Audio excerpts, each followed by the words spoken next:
But welcome to our Substack Live conversation today at Redeeming Democracy, where we bring you research and analysis on religion, racial justice, and the moral work of democracy.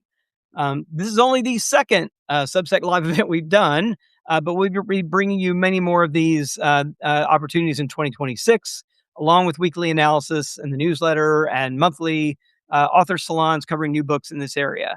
But today, my guest for President's Day, that's kind of auspicious, is Kim Wehle, who's an expert in constitutional law and the separation of powers. She is professor of law at the University of Baltimore, right up the street for me, School of Law. She is also a legal contributor for ABC News and You say it's ZTO? I've always ZTO's I think it's Zateo. Zateo. All right, there we go. It's Zateo. She was also an assistant United States attorney in the Washington, D.C. office. And she's also the author of, you won't want to miss these, a nice series of books, actually. What You Need to Know About Voting and Why, How to Read the Constitution and Why, and How to Think Like a Lawyer and Why. And she also writes the Little Law School Substack. So be sure you click over and subscribe to that. So welcome, Kim. Thanks for having me. Great to be here. Yeah, well, you and I were recently together at a conference on religion and democratic resilience at the University of Cambridge. And you gave a really engaging keynote address about this phenomenon of legal authoritarianism. Now, let me say that again, legal authoritarianism, and that we're experiencing here in the US. And so we're going to get into that. But you opened your talk with, I thought, a very engaging imaginary address to a jury. So I'm wondering if you just kind of kick us off maybe with that address that you gave to the jury to set the table for our conversation today. Sure, happy to do that. So imagine to our viewers that you're sitting in a jury box and you'll know pretty quickly which case I'm talking about. And as I speak, ask yourselves, what does this have to do with legal authoritarianism, which seems like an oxymoron? So here it goes. Ladies and gentlemen of the jury, this case is not about politics. It is not about policy. It is not about who won or lost an election. This case is about whether one man, entrusted with the highest office in the land, chose to corrupt the machinery of democracy itself so that he could remain in power after the people had rejected him. The evidence has shown that Donald J. Trump lost the 2020 presidential election. He knew he lost. Instead of accepting that result, he launched a coordinated multi-step scheme to overturn it, not through recounts or court rulings, but through deception, pressure, and obstruction. Again and again, you heard evidence how his claims of fraud were investigated and rejected by state officials, by federal judges, by his own Department of Justice, and by his own campaign lawyers. He was told repeatedly that there was no evidence that could change the outcome. And yet he chose to lie about the claims he knew were false. He pressured state officials to, quote, find, unquote, votes that did not exist. He sought to replace legitimate electors with fake ones. And when all else failed, he summoned a crowd to Washington, aimed them at the Capitol, and refused to call off the mob while the Constitution was under attack. This was not confusion. This was not negligence. This was not protected speech. This was a criminal conspiracy, a conspiracy to defraud the United States, a conspiracy to obstruct the lawful counting of electoral votes, a conspiracy to deprive millions of citizens of their right to have their votes counted. When the Capitol was breached, when officers were attacked, when lawmakers fled for their lives, the defendant did not call off the mob. He did not defend the Constitution he swore to uphold. He watched. He waited. And he hoped the violence would succeed where his schemes had failed. The defense may tell you that this is about criminalizing politics. That is wrong. In this courtroom, titles do not matter. Power does not matter. The law matters. So today, on behalf of the United States, we ask you to return a verdict of guilty and send the message that no one, not even a former president, is above the law. And then, as you know, Robbie, I go on to say this, of course, is a fiction because there was no trial. There were no closing arguments. There was no jury verdict. In the case of the United States versus Donald J. Trump, that was brought by special counsel Jack Smith. And that the reason it didn't happen is because a majority of unelected justices on the United States Supreme Court, the highest court in the land, put a stop to it and actually ruled effectively that Donald Trump is above the law. And we are seeing the cascade of legal atrocities, frankly, and norm-busting behavior that is leaving people reeling, many millions of people reeling. But some of us, I know yourself included, were predicting this for quite a while. So I'm not all that surprised, particularly in light of Trump versus U.S. Yeah, well, I have to say when you gave that opener, I wasn't quite expecting, so my wife's a performance studies scholar, teaches theater at GW, and, usually keynote addresses, I mean, they're long on facts and long on, but they're not all that great on performance, but I really appreciated the opening. So you're dusting off your US attorney, skills, there to address the jury. And I have to say, I saw a comment in the something in the comments here, like, I wish that's how it would have gone, and it did bring back to me this sense of, uh, watching West Wing, back in the day, the TV show, and, like, thinking like, "Oh, that's the way the government should work. That's the way the law should work." Like, these are the kind of ideals that we think of when we think of the country. But you go on to say this, in that talk, you said that the result is that the U.S. constitutional order that has been in place in some form or another since 1788 is over. Mhm. And you say, as one Minneapolis resident said at the latest murder by ICE agents, to be in the U.S. feels like performing CPR on a corpse, and the corpse is the U.S. Constitution. Now, that's a pretty stark evaluation.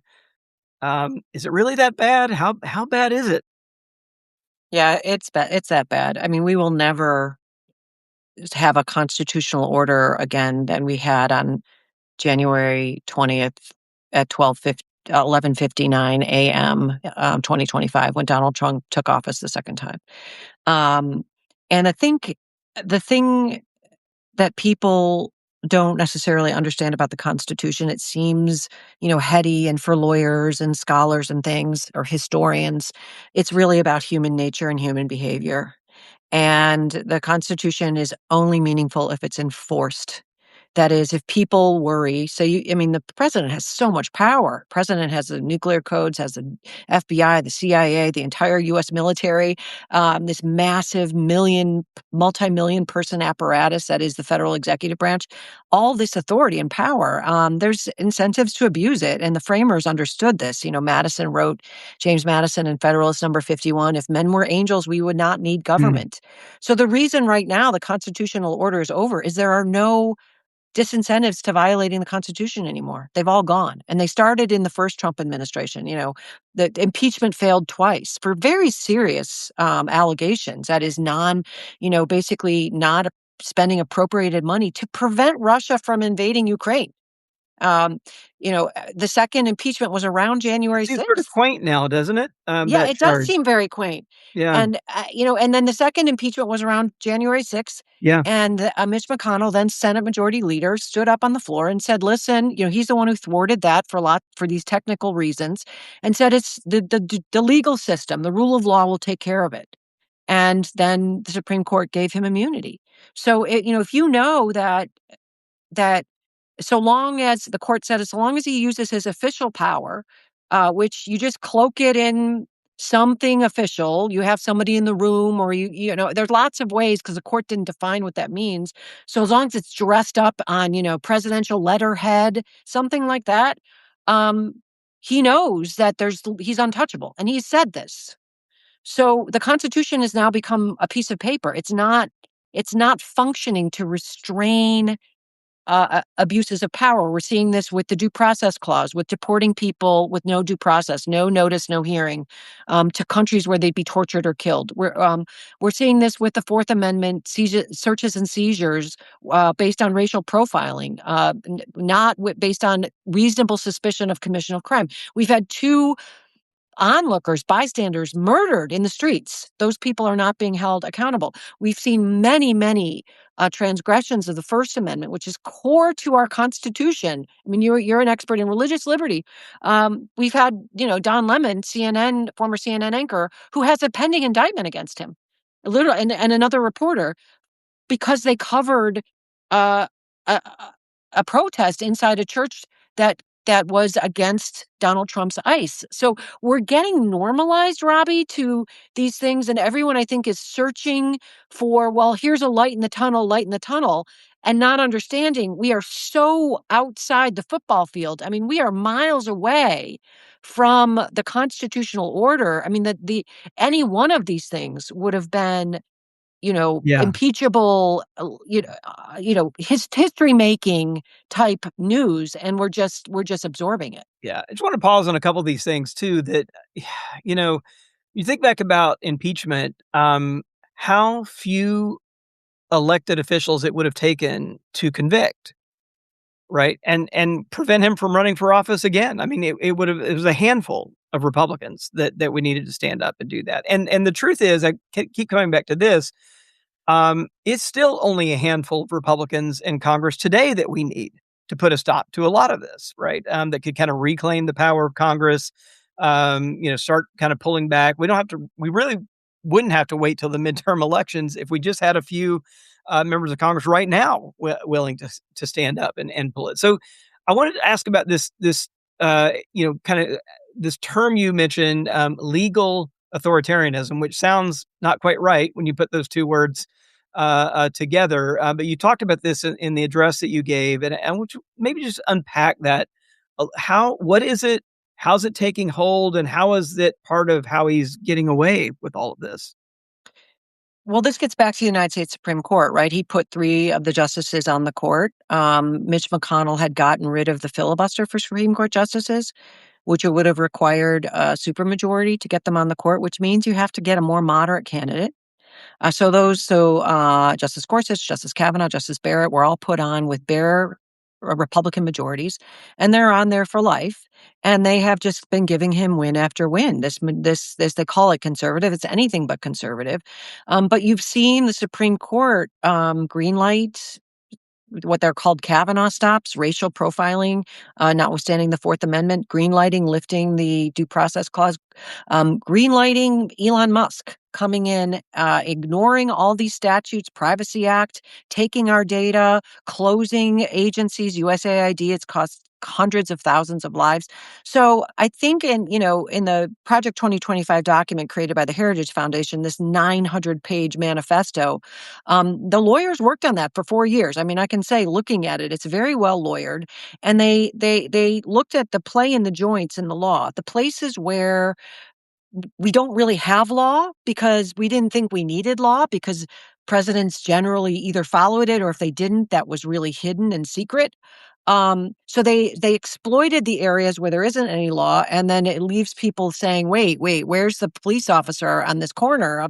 And then you've got the Supreme Court in bedrock principles of law that are in these emergency motions, uh, these emergency docket, shadow docket rulings, which some people call, Yeah. making major changes to the United States Constitution without much explanation. So it doesn't get a lot of coverage. And I should add too, Robbie, I think, lawyers, judges, legal academics are very uncomfortable criticizing the Supreme Court, and so I think when I say legal authoritarianism, this is just kind of unfolding really in dramatic ways, but we're stuck in a rule of law mentality and trying to explain it within a rule of law mentality that isn't really functioning anymore. So we have this Yeah. constitution, we have these laws, they're just being violated and they're not being enforced. And so that's when I say it's legal authoritarianism, because people still think the laws are there, but it's not actually functioning the way it was intended. Yeah. I want to come back to the moral point here in a second, but I do want you to just pause and maybe help us understand a little bit more about, because I'm also learning. I'm not a constitutional expert, but I've been trying to kind of get up to speed on, like, okay, how does Supreme Court work? What is it? What actually is supposed to be happening? This you mentioned the what's often called the shadow docket. Could you just explain a little bit more about what that is and how it's being used in kind of unprecedented ways in this Trump administration to yeah, just kind of move things along and without things getting on the record, without there being extended argument, and like what's happening there? What is it and what's happening there? Yeah, so I cover these kinds of really basic questions in my Substack, which I know you mentioned, for anybody who wants some more deeper Yep. dive, or my The book on little the law Constitution. school. Yeah, Yes. Little Law School, or How to Read the Constitution, and why it's like assigned in a lot of law schools and first year universities to break this down. But essentially, the Supreme Court's an appellate court. That means the record, that is the facts, evidence, witnesses, all of that is done in the lower courts. And then they're supposed to just kind of grade the papers of the lower courts. And that takes a really long time. You have to wait till it percolates in the trial level court, then the appellate court, then you file what's called a petition for certiorari. Thousands of them, I think 4,000 a year, they take 80 cases. And then there's massive briefing. It takes months.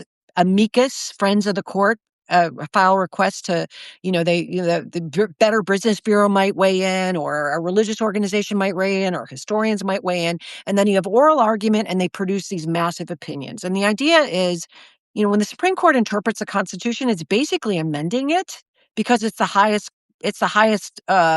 authority on the Constitution. So you really want lots of buy-in and lots of explanation as to what it's doing. So that's the normal way. There is a mechanism to ask for emergency relief from the court and to jump over all those steps. A classic example would be, I'm on death row. My execution is tomorrow morning. I have really good arguments for why my conviction violated the Constitution. There's no time to go through all of that appellate process. So please, court, can you come in and um, just stay the execution, stay the lower courts, do a freeze on everything until I can actually have my case heard? Donald Trump's been using that to say, my emergency as president is that I have to wait. So it's an emergency that a lower court is issuing an injunction, for example, preventing me from denying people birthright citizenship. Or it's an emergency that a lower court is issued an injunction basically telling me that I can't let an airplane take off with a bunch of migrants who did not get any judicial review and are being sent to South Sudan. Um, so the emergency, the gift that keeps on giving, is the idea that I don't want to have to wait for the normal legal process. That's not an emergency. And there's actually a 4-part test the court should be applying before they cherry pick these cases as if, okay, it's really for extreme cases. I'm going to be executed. And so Trump, in over 20 cases last year, has been using this emergency mechanism, going to the court. The court stays the lower court, halts it, and lets Donald Trump basically do what he wants while the case goes through all those wickets that I was mentioning. But they've given him the relief that he gets the grand prize, and the damage is already done. The people are already in South Sudan. There are migrants that have already been arrested and thrown in detention camps, notwithstanding that the only basis was that they were speaking Spanish and they had brown skin, which would violate not only the Fourth Amendment, but probably the Equal Protection Clause. So, and the other thing is, because it's emergency, so they're not explaining what they're doing. So lower courts don't really know what the law is, and the media doesn't really cover it because it's just one of these temporary decisions when actually the implications are massive. Yeah.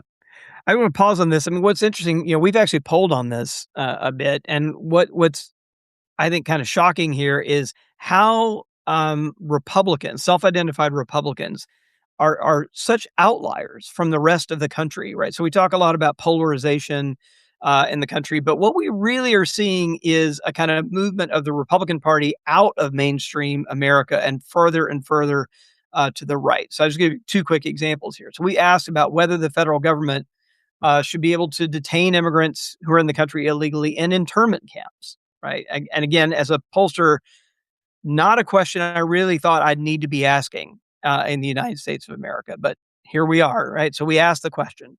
So it turns out that it is 37% of Americans who agree with that statement. It's more than 6 in 10 who disagree. But if you look at the partisan splits, it is Republicans on one side and independents and Democrats on the other. So it's not an even polarization. It really is independents and Democrats over here, or Republicans over there and everybody else over here. So maybe probably the better way to say it. So Republicans, 69% of Republicans say they agree that the federal government should detain immigrants who are in the country illegally in internment camps so they can be deported. It's less than a third of independents. It's only 13% of Democrats. And very similar that you mentioned foreign rendition.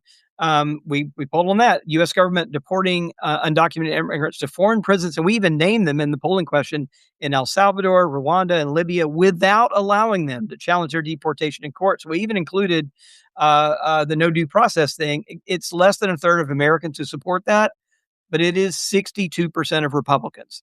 It's only a quarter of independents, only 10% of Democrats. So it really is this again. It's not that we're polarized. It really is that you've got Republicans moving further and further to the right as they become the MAGA party of Trump, and really the illiberal, anti-democratic, authoritarian party of Trump, and all other Americans kind of over on the other side. But as you said, when they have taken the apparatus of the Supreme Court and Congress, you can have a minority of the country, right, that's pulling these levers, just only in one direction.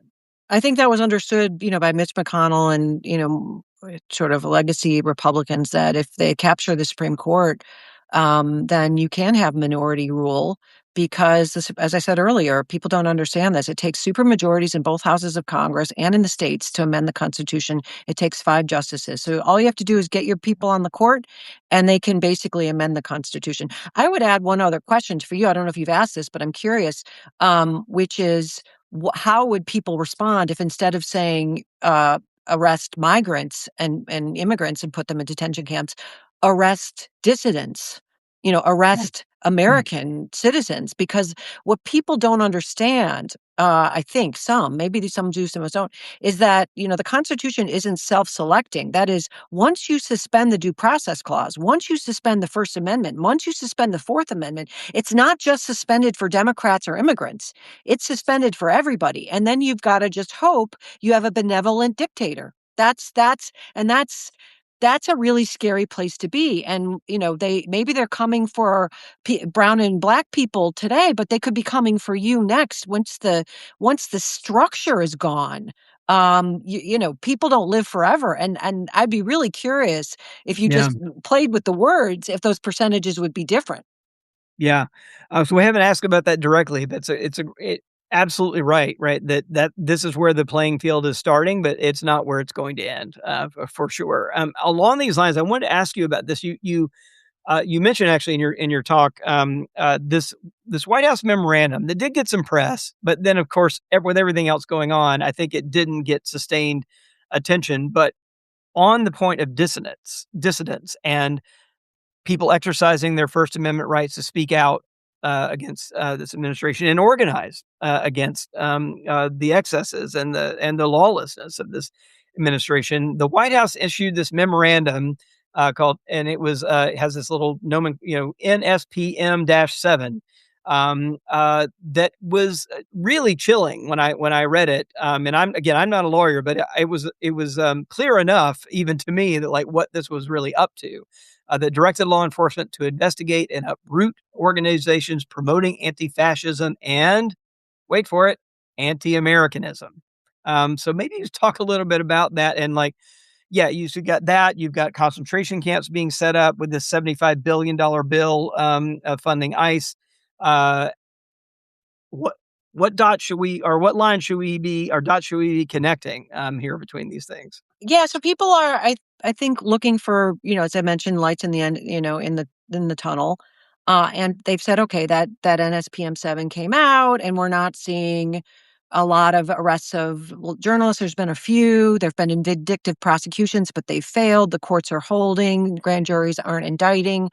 And so maybe, but what that memorandum does is essentially allows the government, or de facto declares anyone who falls in whatever anti-American is, which would be the definition that I think Donald Trump and the people that have the power in America right now would make it, domestic terrorists. There's a federal law that once someone is declared a terrorist, but that's a cell that actually is connected to a foreign terrorist group, then there are much broader powers of surveillance that are triggered. There is no mechanism for declaring American citizens terrorists in the same way because we have a First Amendment that protects terrorists. Excuse me, that protects Americans from being declared terrorists. So this is using the rhetoric of terrorism to identify dissidents, Democrats, people on the left, moderates, and people with certain ideological, religious, who knows, Well, even it even inclinations, names yeah, even enemies of names the state. Mhm. people who don't have traditional views on the family. There you It go. even names in that memo, which I mean, that's pretty clear. So if you support LGBTQ rights, if you support any sort of like non-heterosexual family structures, any of that, if probably if you don't support that vision of hierarchical gender roles, right, you could run afoul of that definition. So I mean, it's incredibly broad, and even if it's not used first against individuals, it'll probably be used against organizations to defund them, freeze their bank accounts, like all of that sort of stuff. That's Yeah, and you talked about the detention camps. I mean, the yeah, billions of dollars, and they're building, they're, all across the country, they're buying, old sort of Amazon type style warehouses, putting thousands of detention beds. We have a lot of people, migrants in the United States. Some of them are here with documentation, some are not. But my concern is, that it's not a far leap that some of those spaces would not be necessarily reserved for migrants, particularly if they're not yeah, just they're not being sure when ICE is picking up, and we know this already, that they're only taking people that have criminal convictions or even people that are not documented. I mean, that's a problem. But there are errors in picking up people that are, or at least not even checking to see if people actually are full blown American citizens. And then you're getting into pure, racial profiling. That an American citizen that's white is more valuable than an American citizen that's brown. I mean, but of course, the two people that were murdered in Minneapolis, they're white American citizens. yeah, So it's a very, very slippery slope, and I know it's extremely frightening, Robbie, for people to hear this. But as I say, if you've got stage 4 cancer, being kept in the dark about it by your doctor and just not being told because it's going to upset you, that's not a good strategy for staying alive and healthy. And I likewise don't think it's a good strategy for American democracy to say, "Oh, I don't want to deal with it. It's too stressful and scary." That's not going to turn the ship around. yeah. Well, let me ask you, the question is, what can we do? How can we, if we see that the Constitution's not quite holding, the laws are not equipped to deal with this sort of bad actor, really, from the top down? I mean, that's really part of the problem is there is this assumption that at least, there'll be some ability that our elected leaders will act in good faith, right? And then when that falls out of, then all bets are off when we have someone who's just not even pretending to be acting in good faith. So, what can we do? How can we sort of shore up the laws? What role can citizens play? I think, in strengthening these structures as they're just openly being attacked. People are looking at Minneapolis, what happened with the citizens of Minneapolis, and taking hope from that. But I would say, I'm not from Minneapolis. But they had to, right? Their kids were being, and their neighborhoods and their friends and their were being assaulted. They were under siege. And so I think it's an element of when people, when the stormtroopers are at your back door, people can come together, and we will. As Americans, I think we will. I guess I would say maybe not wait till it gets to that point. And I think this, I've been saying this for years now, being in this space for 10 years, and it seems like cold comfort, but everybody does want to do something. Number one is educate yourself about what's going on as hard as it is. Identify, real sources of information that aren't fake. It's getting harder and harder, aren't biased. Of course, there's a crackdown on the media. So even legacy journalists are now quiet, or at least the outlets are sort of sorting the information. And number two is have hard conversations with people. Bring up these things, even if it's not polite conversation. Of course, vote. That's, I don't think if the Democrats do take the House, that's going to be a panacea and that's going to resolve things. Um, but that's absolutely crucial and vital to, at least as a minimum, be sure that you do that. But it really is, I guess, I don't have a magic answer to it because we've never been at this point, I think, certainly in American history or even human history. And so because of that, I think if we can all come together collectively and make this our problem, that make it your problem in your life somehow, that it goes to the top of your list because it does affect the future of your children or even just the day to day of your children. I think once that happens, collectively we will come up with a solution. It's like what happened in Minneapolis. Collectively, these systems became in place. They just organically evolved. We saw this with the George Floyd. We saw this with Me Too. But it really takes enough people talking about it and saying, gosh, this is a problem. What are we going to do? And then collectively, I think we will come together and turn it around. I'm not sure how you get from A to B, but I'm confident it will. If millions, 11, 12, 13 million people make this their problem tomorrow, whether it be through boycotting some of these oligarchs that are supporting this administration, if it's putting pressure on your elected representatives. You say it's only a handful of Republicans, but it's also Democrats. They are not fighting fire with fire. They are not. I mean, they put a lot of this cabinet. There are Democrats who voted for Yeah. members of this cabinet. There are Democrats who voted until the murder of Alex Preddy. There were Democrats who voted for additional funding for ICE. There are, Democrats who could be, basically boycotting Congress until they hear their colleagues start complying with the United States Constitution. There are ways to push back in a radical way without violence. And I don't think our elected leaders on either side of the aisle are feeling that pressure. I do think members of Congress could do something, but they're not going to do it, and they can't be expected to do it without the support of their constituents. It's not fair to say they should be fixing that for us. Well, I stay home and feel comfortable and go on vacation and, worry about, what I'm having for dinner next week. And I don't mean to minimize people's troubles because people have really very, very serious things going on in their lives. But it's not just those Democratic members of Congress, particularly when their own families and their own safety can be threatened to the extent to which they really push back. Yeah. Um, I agree with you. And I think what I'd like to echo what you said about, like, we've got to all make this our problem because it is our problem. And it is hard, I think, sometimes, kind of go through day to day, but just think about what we've lost in a year. Right? I mean, and just to kind of step back and say, "Oh my god, like, it has really only been a year." Right? And all the things that have been plowed under, in this last year, and all the things that will be plowed over in this coming year if we don't kind of stand up now. And so a couple of things I actually saw, is, boy, we can't also wait and think that the midterms by themselves in some magical way, right, are going to fix this, because if we don't do something now between now and the midterms, I'm not sure we're going to have free and fair midterms. We're going to need poll workers. We're going to need kind of to harden those elections so that we have free and fair elections and kind of prevent some of the mischief. And we're going to need to do that ahead of time. Not wait till afterward. Think, oh well, if we get the vote right, we'll fix it. I think we'll have to kind of first protect the vote, so that we can kind of get to Yeah. a vote there. I mean, somebody mentioned the Epstein files, and also someone mentioned there are many people fighting this, and I agree. We just need many more, and I just want to celebrate the people that are in the Yeah, arena, like you and I are in.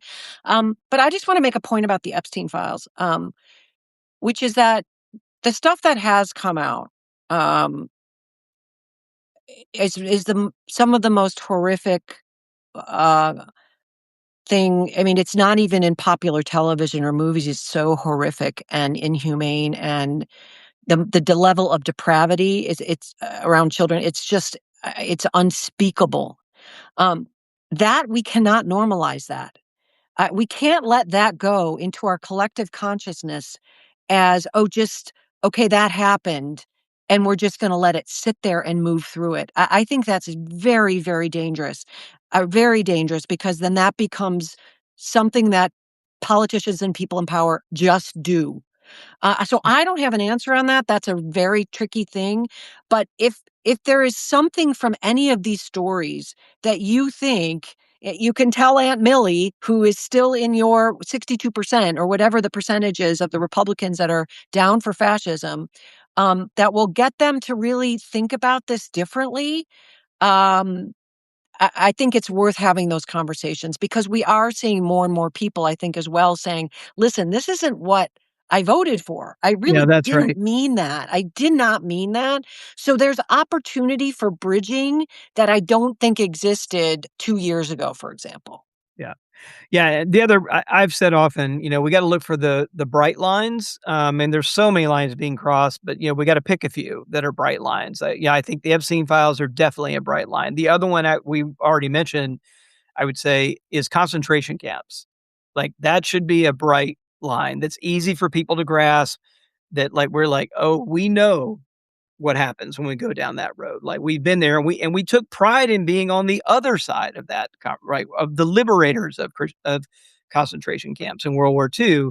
And but we've got funding in this bill for ICE to the last estimates I look at 50,000 beds in concentration camps that have already been funded for ICE to build. Well, in ProPublica, I think it was ProPublica. I mean, there is reporting out there Yeah, about the hundreds, if not thousands, of children that are in these concentration camps already. That they're suicidal. They're not getting education. There's not decent health care. People who need chemo, pregnant women, people who need dialysis. It's not happening. So, I mean, what can you can do? You can let people know we have concentration camps in the United States with children in them in this moment. So yeah, just even sharing that, identifying the source of that and letting somebody know, did you realize this is happening? Is this okay with you? That is not getting reported in the mainstream press the way it might have before all of these defamation lawsuits, all of the pressure, the First Amendment, infractions that are happening. I think, big legacy media is worried about their bottom line and thankfully the safety and security of their people. yeah. So it's on us. It's on us to share this Yeah, and information. I also think, the other thing to and we are seeing some I wanna salute some of the, things that we're already seeing. We are seeing, for example, when people get wind that one of these, warehouses is about to be converted into what they're calling detention centers, but are really concentration camps, people are protesting and saying, "No, no, no, no, you're not doing that in our community." And I think that and it's always easier to do that before the thing gets built and barbed wire gets put around it and it's staffed with people with guns, right? But when it's I think right now when they're trying to do it, that's the time to stand up and say, "No, we're not doing that here." And so if we had that happening all local, and it is happening, I think that's going to be really, really key. I see one note here from Patrick asked about the great replacement theory. I'd say a little bit about that. Um, so this is something used to be on the fringe of the far right, and you would hear it and you would see. I mean, people would denounce it, right, rightly, as a white supremacist, mindset.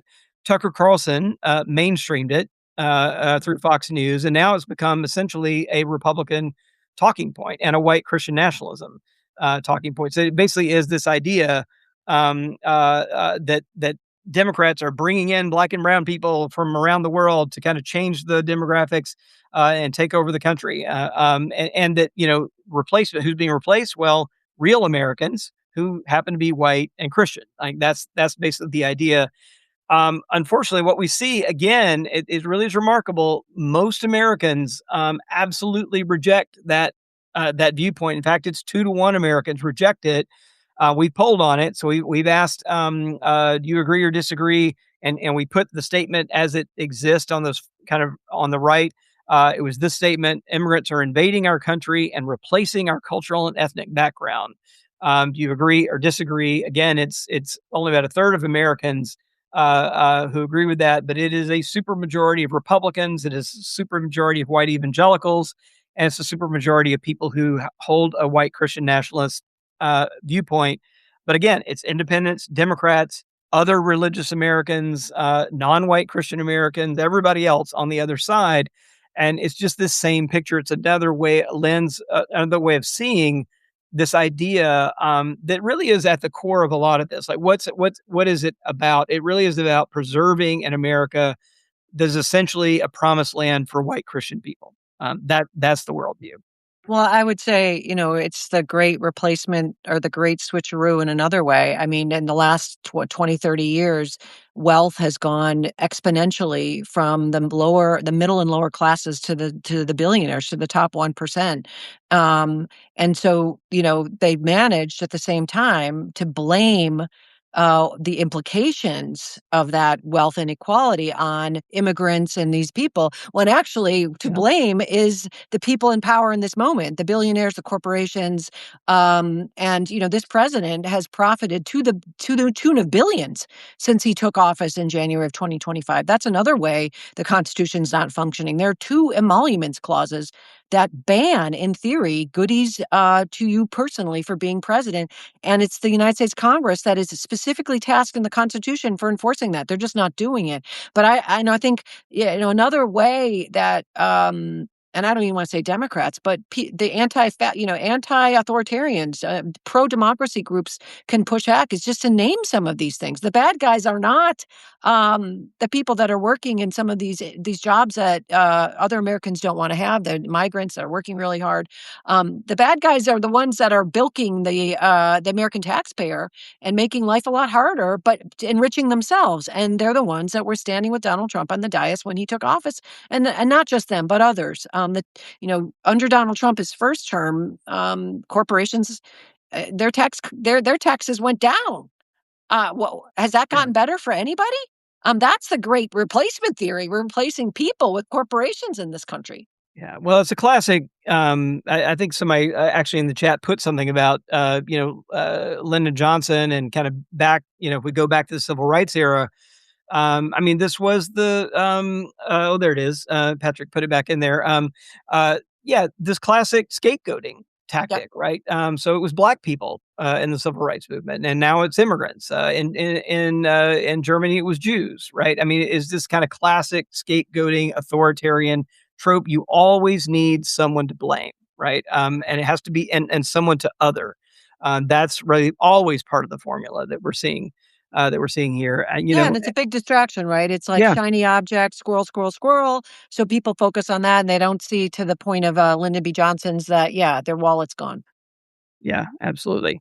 Well, we're coming close to time here, but somebody said, how can we kind of keep finding each other? I'm hoping that we're providing one little hub for that right here, for people finding themselves, finding community on Facebook that can get translated, into action on the ground. The other thing I would say is that there are people in your community. Find your people in your community, because I do think the local organizing is going to be what we're going to need more and more. So, find the people in your community that are there. You can find that No Kings. You can find them in many churches that are actually taking stands, and many that haven't been taking stands before are finally stepping up. And I've been really heartened to see that. And I'm getting invitations, for example, to speak at places I never thought I would get asked, and a lot of white Christian churches that are finally saying, "Oh, wait, yeah, no, no, we didn't vote for this, we didn't want this, and we're going to have to put our bodies on the line, our money on the line to kind of help hold the line." So what would you want to leave people with, Kim, on your side? Yeah, well, likewise, please follow and read and educate on the legal side. I'm here to help with that and to translate some of these concepts into regular common sense terms. But to your point, I would say, you know, sometimes finding groups can be a little bit daunting. Create your own. I mean, one thing you can do is get two, three, four, five of your friends together once a week or twice a month to sit down and have conversations about hard stuff. Everybody brings something to talk about. You identify how you find your sources so they're accurate, and you start the conversation, and then one thing leads to another thing leads to another. I think that's really a concrete thing. Face to face is always really good, so that you can really be in community around it. Online is great, but it's not the same. And I think that's one of the things that we've lost in our culture is the face to face connection. COVID made it even harder, and the powers of authoritarianism exploit that. So I really encourage people to use this moment of isolation and fear to find each other and build community, because it's that human interaction which is really the foundation of our species, right? That's the part. That's the part that's the most crucial. Yeah. All right. Well, thank you, Kim. Thanks for all of your work, for sharing your expertise with us here today. It is the Little Law School is Kim's Substack. You can find there her books as well. Thank you all for joining. I just put a link about an event that we are holding tomorrow at PRRI, Public Religion Research Institute. So I want to flag this for you.